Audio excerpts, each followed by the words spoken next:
안녕하세요. 오늘도 사연사롱을 찾아주셔서 감사합니다. 저는 결혼 뒤 남편과 함께 미국에서 살고 있어요. 남편은 한국인인데 미국에서 대학을 졸업하고 현재 회사에 취직해서 미국에 정착을 하게 됐죠. 한국에서 대학을 졸업한 저는 남편의 전폭적인 지원으로 이곳에서 대학원에 다니고 있어요. 다행히 남편이 미국 영주자라서 학비도 조금 지원받을 수 있었죠. 외국에서 한참 부족한 언어로 대학원 강의까지 들으려니 사실 힘에 부치고 지칠 때가 많아요. 남편 응원이 아니었다면 다시 공부를 시작할 엄두도 못 냈을 거예요. 사실 제 마음속에는 늘 공부에 대한 열망이 있었거든요. 생활에 치이다 보니 잊고 살았는데 제 남편과 주변의 소중한 사람들 덕분에 다시 용기를 낼 수 있었죠. 그 소중한 사람들은 바로 제 언니와 오빠예요. 그런데 이 호칭에는 조금 애매한 부분이 있어요. 언니와 오빠는 부부인 동시에 저와는 형제지간이거든요. 이런 얘기를 들으시면 놀라실 수도 있겠지만 복잡한 제 가족사와 그동안 살아온 얘기를 들으시면 어떻게 이런 관계가 가능했는지 이해하실 수 있을 거예요. 그리 길지는 않았지만 그동안 살아온 인생을 돌이켜보면 어떻게 이렇게까지 내 인생이 바뀔 수 있을까 신기해서 마치 다른 사람의 인생을 보는 것 같은 기분이 들 때도 있어요. 저는 친부모님의 얼굴을 몰라요. 제가 기억하는 저의 첫 번째 집은 보육원이었거든요. 아니, 사실 이것도 온전한 제 기억은 아니에요. 그때는 아기였으니까요. 그냥 주위에서 보육원에서 데려왔다고 하니까 그냥 그런가 보다 하는 거죠. 보육원에 대한 기억이 없을 정도로 어린 나이에 저는 입양이 되었어요. 나중에서야 이 사실을 알았지만요. 제가 입양된 가정은 평범한 중산층 가정이었어요. 엄마, 아빠, 그리고 언니가 있었죠. 부모님은 저를 언니와 차별 없이 온전한 당신들의 딸로 키워주셨어요. 언니 역시 절 무척 예뻐해 주었고요. 그러던 어느 날이었죠. 제가 6살 정도 되는 시기였어요. 우리 세 모녀는 저녁을 먹고 아빠의 퇴근을 기다리고 있었어요. 그때 초인종 소리가 들렸고 우리 아빠가 온 줄 알았죠. 하지만 문을 열어보니 문 앞에 경찰관 2명이 서 있더라고요. 경찰은 엄마한테 아이들 없는 데로 가서 따로 얘기 좀 하자고 했어요. 엄마는 언니랑 저를 방으로 보냈어요. 잠시 뒤 엄마가 방문을 열었죠. 그런데 조금 전까지 멀쩡하던 엄마의 표정이 새하얗게 질려 있더라고요. 마치 귀신을 본 사람처럼요. 엄마는 언니와 제 어깨를 단단히 잡고 말했어요. 아빠가 교통사고를 당하셔서 병원에 실려가셨대. 외할머니 오시라고 할 거니까 외할머니랑 같이 있어. 엄마는 눈물을 참는 것 같았어요. 저는 교통사고라는 말을 듣자마자 울기 시작했고 언니도 옆에서 울면서 아빠 죽는 거야? 라고 물었어요. 엄마는 걱정 말라며 저희를 달래셨죠. 외할머니 곧 오실 거니까 외할머니 말씀 잘 듣고 있어야 돼. 소연이는 언니니까 소진이 잘 챙기고. 알았지? 엄마는 그렇게 말하고는 서둘러 집을 나섰어요. 한 30분쯤 지났을까? 외할머니가 오셨어요. 외할머니도 엄마처럼 정신이 빠진 사람처럼 멍한 눈으로 저랑 언니를 안고 눈물을 흘리셨죠. 우리 자매는 엄마를 기다리면서 잠도 못 잤어요. 나란히 누워서 뜬 눈으로 밤을 새워야 했어요. 당시 초등학교 3학년이었던 언니는 의젓하게 제 손을 잡고는 괜찮을 거니까 걱정 말라고 안심시켜 주었어요. 저는 그런 언니가 든든하고 고마웠죠. 하지만 우리 자매의 간절함이 무색하게 돌아온 건 아빠의 사망 소식이었어요. 엄마는 저와 언니에게 검은 원피스를 입히고는 장례식장으로 데려가셨어요. 그렇게 도착한 장례식장에서 저와 언니는 아빠의 영정사진과 마주해야 했어요. 당시엔 어렸던 탓에 죽음이 뭔지 제대로 알지 못했지만 앞으로 아빠를 볼 수 없다는 것만은 알 수 있었죠. 그 사실만으로도 정말 힘들었어요. 화장을 마치고 아빠의 유골함을 납골당에 안치하던 날 엄마와 우리 자매는 정말 많이 울었어요. 영영 이별을 하는 거였으니까요. 장례를 마친 엄마는 전보다 강해지려고 노력했어요. 이제 혼자 몸으로 2딸을 책임져야 했으니까요. 엄마를 가장 많이 힘들게 했던 건 아마 엄마의 시댁이었을 거예요. 특히 친할머니요. 장례식장에서부터 엄마를 못 잡아먹어 안달이었거든요. 내 아들 잡아먹은 독한 년. 애초에 결혼한다고 집에 왔을 때부터 난 네가 마음에 안 들었어. 그때 알았어요. 명절 때마다 엄마만 빼고 친가에 갔던 이유를요. 아빠는 엄마의 든든한 방패막이었는데 그런 아빠가 사라졌으니 이제 엄마 혼자 모진 말들을 감당하게 된 거죠. 아들도 못 낳고 딸만 낳아서는 대를 끊더니 기어이 지 남편까지 잡아먹어? 불쌍한 내 새끼. 친할머니는 하루가 멀다 하고 찾아와선 귀에 딱지가 않도록 이런 소리를 했어요. 그래서 한 번은 언니가 대들기도 했어요. 왜 우리 엄마한테 그래요? 우리 엄마도 슬프단 말이에요. 그러자 할머니는 도끼 눈으로 소리쳤죠. 기집애가 지엄마 닮아 기센 거 봐라. 친할머니는 혀를 차셨어요. 엄마는 저랑 언니를 끌어안고는 그 모진 말들을 눈물로 삼키셨어요. 올 때마다 엄마를 못살게 굴면서도 우리 자매가 아빠 자식이라는 이유로 친할머니는 우리 집에 자주 찾아오셨죠. 우리 가족의 사생활에 사사건건 관여하시며 트집을 잡았어요. 이런 상황 때문이었는지 언니는 철이 빨리 들었어요. 돈 버느라 바쁜 엄마를 대신해서 집안일도 하고 당시 유치원생이었던 저까지 돌봤거든요. 지금 생각해보면 당시 언니도 고작 초등학생이었는데 어떻게 그랬을까 하는 생각에 마음이 짠해져요. 그런 언니를 보고 자라다 보니 저도 가만히 있을 수가 없었어요. 언니를 보고 집안일을 배워서 방 청소도 하고 설거지도 하고 세탁기도 돌렸어요. 그럴 때마다 엄마는 이렇게 말하셨죠. 엄마가 살 수 있는 건 다 소연이 소진이 때문이야. 엄마가 정말 미안해. 언젠가 언니는 얘기해 주었는데요. 엄마 아빠가 결혼할 때 친할머니가 많이 반대했었대요. 엄마가 홀어머니 밑에서 가난하게 자랐다는 게 이유였죠. 그 말을 들으니 엄마가 더 가여워졌어요. 우리 세 모녀는 똘똘 뭉쳐서 정말 열심히 살았어요. 열심히 살다 보면 슬픈 날도 사라질 거라고 믿었거든요. 하지만 그런 바람과 달리 또다시 시련이 닥쳤어요. 제가 초등학교 2학년이 되던 해였어요. 언니랑 집에서 숙제를 하고 있었는데 집으로 전화가 왔고 언니가 받았어요. 전화를 끊은 언니는 제게 당장 옷을 입으라고 했어요. 그리고 교통카드를 챙겨 저를 데리고 나갔죠. 언니가 데리고 간 곳은 대학병원이었어요. 응급실에 들어갔더니 산소호흡기를 찬 엄마가 보이더군요. 의사 선생님 한 분이 엄마한테 심폐소생술을 하고 있었어요. 엄마의 몸이 들썩이도록 몇 번을 시도했지만 작별 인사도 못한 채 엄마는 결국 세상을 떠났어요. 아빠처럼요. 사망 사유는 심장마비였어요. 엄마의 직장 동료분이 그러시더라고요. 그렇게 먹는 거 자는 거 줄여가며 일하더니 이렇게 허망하게 갈 줄이야. 그러시면서 서럽게 우시더라고요. 우리 자매를 키우시느라 엄마는 죽어라 일만 하다 돌아가신 거예요. 하늘이 무너지는 것 같았어요. 몇 년 사이 부모님을 차례로 잃고 고아가 됐으니까요. 우리 자매는 부둥켜 안고 엉엉 울었어요. 그래도 언니는 언니라고 제 손을 꼭 잡곤 꿋꿋하게 장례식장을 지켰어요. 그런데 엄마의 장례식장에서 저는 뜻밖의 사실을 알게 되었어요. 제가 입양하라는 사실이었죠. 전현이 문제야. 저거 주워온다고 할 때부터 알아봤어. 저것이 내 아들 잡아먹고 지 엄마까지 잡아먹은 거야. 친할머니의 말에 저는 충격을 받았어요. 머리를 세게 한 대 맞은 것처럼 정신이 없었어요. 다리에 힘이 빠져서 털썩 주저앉아버렸죠.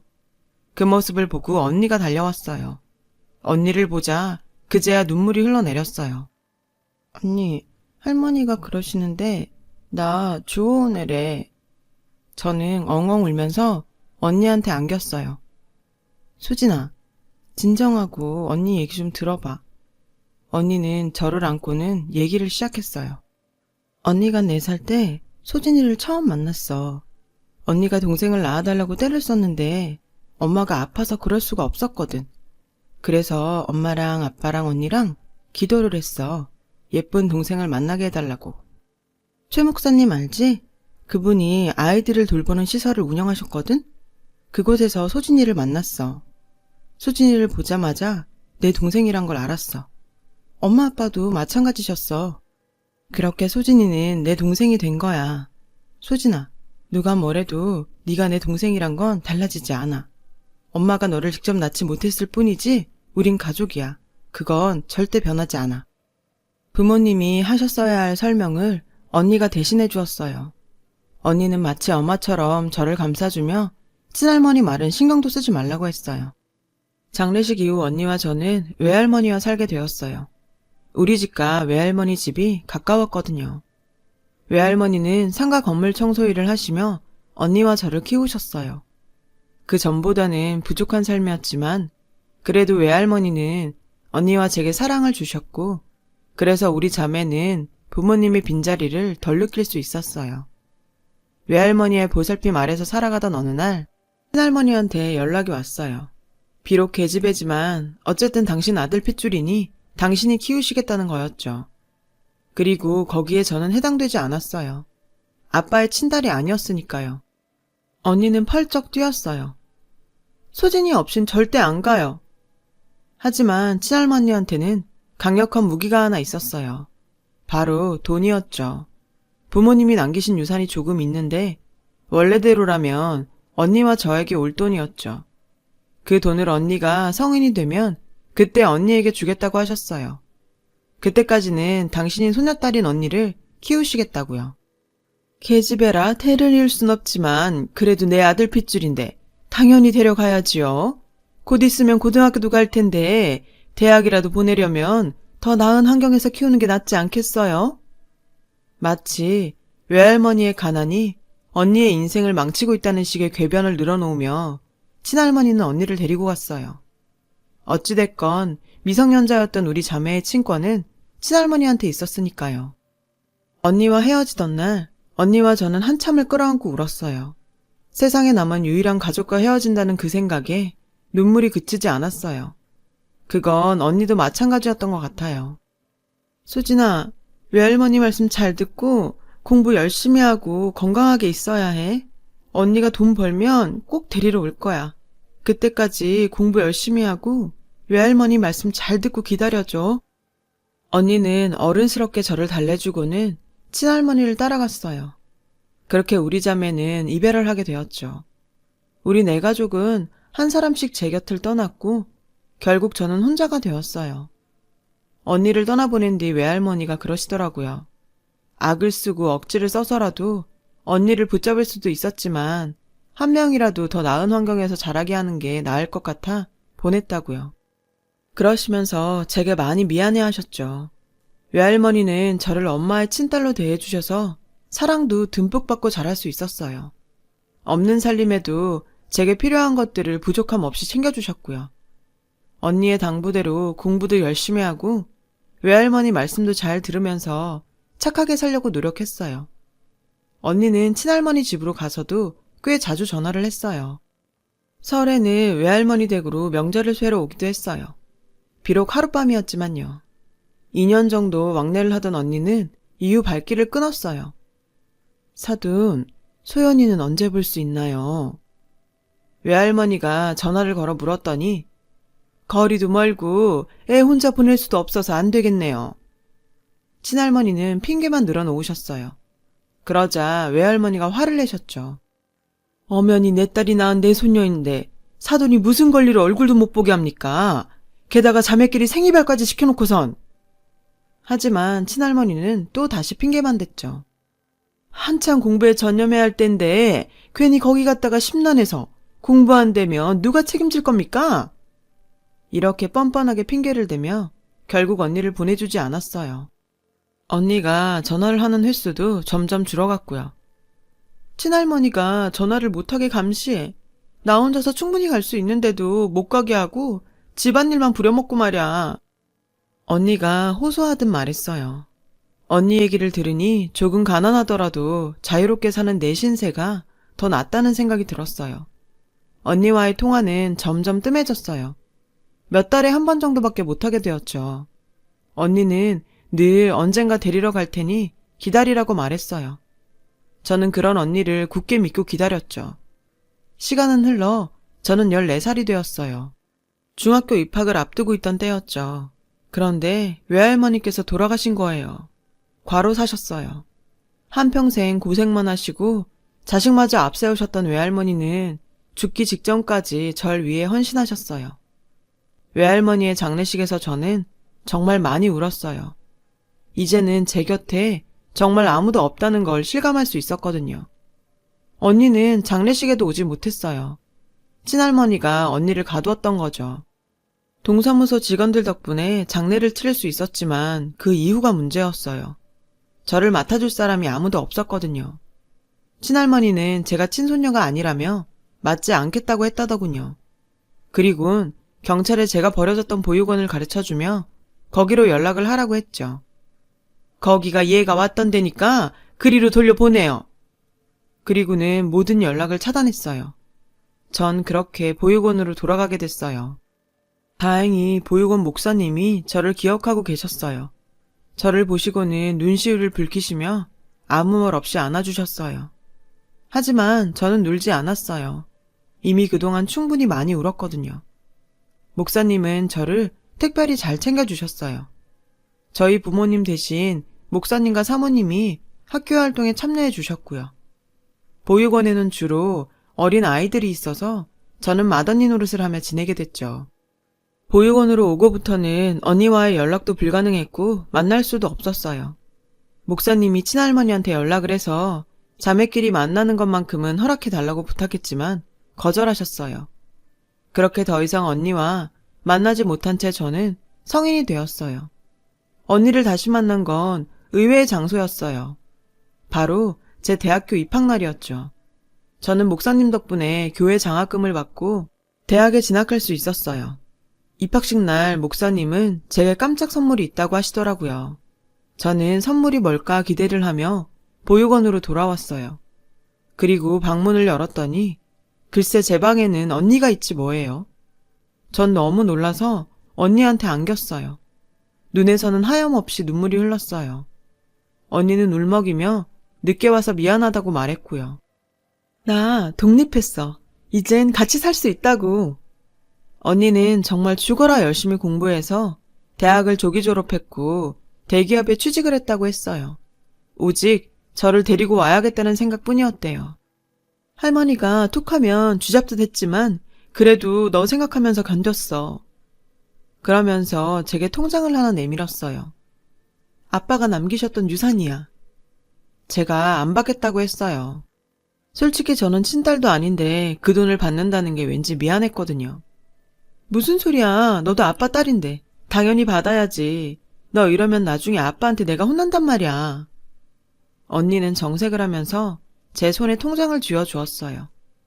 그날로 저는 보육원에서 나와 언니가 살고 있는 오피스텔로 들어갔어요. 그리고 그날 밤 우리 자매는 지난 7년간 쌓아둔 얘기들을 밤새도록 나눴어요. 그렇게 하루하루 행복하게 살다가 제가 대학을 졸업하기 몇 달 전 어느 날 언니가 밖에서 저녁을 먹자고 하더군요. 전 수업이 끝나고 약속 장소를 향했어요. 가보니 언니 옆에 웬 남자가 있더라고요.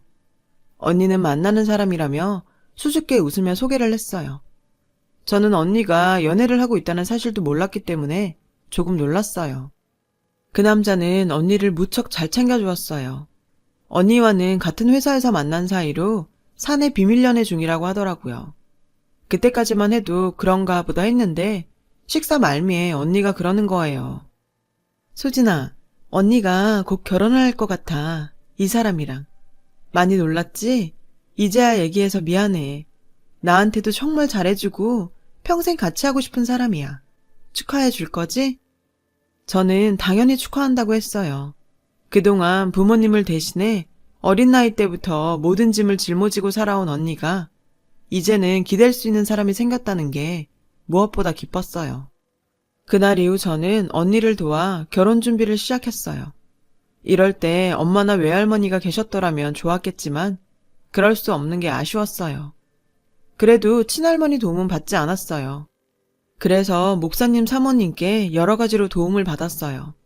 그날도 사모님께 여쭤볼 게 있어서 보육원에 들렀어요. 목사님은 손님을 맡고 계시더라고요.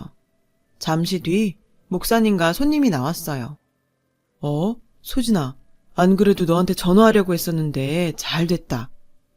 목사님은 들뜬 목소리로 말씀하셨어요. 그런데 목사님 뒤에서 뜻밖의 인물이 나오더라고요. 예비 형부였죠. 형부와 저는 서로 깜짝 놀랐어요. 그때였죠. 목사님이 저를 끌고는 방으로 데려가셨어요. 소진아, 놀라지 말고 들어. 밖에 저 남자분 네 친오빠인 것 같아. 저는 제 오빠가 아니라 형부 될 사람이라고 정정해드렸어요. 맞아, 네 오빠. 내가 여기 들어왔을 때 넌 오빠랑 같이 왔었어. 어린 너는 발효 입양이 됐지만 5살이던 내 오빠는 한참 후에야 입양이 돼서 여길 떠났고, 저 사람이 여동생을 찾겠다고 왔는데 서류를 찾아보니 네 오빠더라고. 순간 다리에 힘이 풀렸어요. 도저히 믿을 수 없더라고요. 그때 방문을 열고 형부가 들어왔어요. 정말이에요? 소진이가 정말 제 동생이에요? 형부 눈에는 이미 눈물이 고여 있었어요. 그건 저도 마찬가지였죠. 목사님은 같은 날에 시설로 들어오긴 했지만 둘 다 너무 어렸기 때문에 남매 관계인지를 정확히 알 수는 없다며 유전자 감식을 해보는 게 좋겠다고 하셔서 그러기로 했어요. 그리고 검사 결과가 나오는 날이 됐어요. 연구원이 검사 결과지를 들고 다가왔어요. 결과지에는 빨간 글씨로 99.99% 일치한다고 적혀 있었죠. 그걸 본 형부와 저는 누가 먼저랄 것도 없이 와락 끌어안고는 엉엉 울었어요. 오빠는 더 일찍 찾지 못해서 미안하다고 했어요. 저희 언니를 통해 제가 살아온 얘기를 듣고 너무 가여워서 형부로서 잘해줘야겠다 생각했는데 그게 자기 동생일 줄은 몰랐다고요. 어떻게 그 모진 인생을 살아냈냐며 하염없이 울더라고요. 그날 오빠랑 저는 언니한테 이 사실을 알렸어요. 언니는 어떻게 이런 일이 있냐며 펑펑 울더라고요.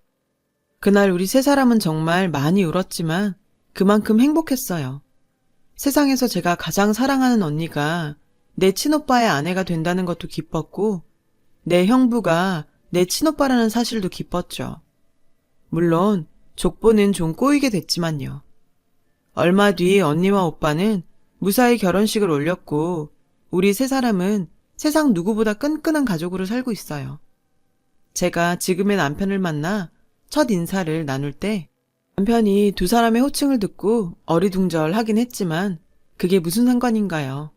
어쨌든 우리가 한 가족이라는 게 중요하죠. 비록 지금은 제가 미국에 살고 있어서 자주 볼 수는 없지만 마음만은 늘 함께 있답니다. 제 사연을 들어주셔서 감사합니다. 여러분의 가정에도 항상 행복이 가득하시길 바래요. 여러분, 사연 댓글에 응원과 현명한 조언 부탁드려요. 좋아요와 구독은 저에게 큰 힘이 됩니다. 오늘도 좋은 일 가득하세요.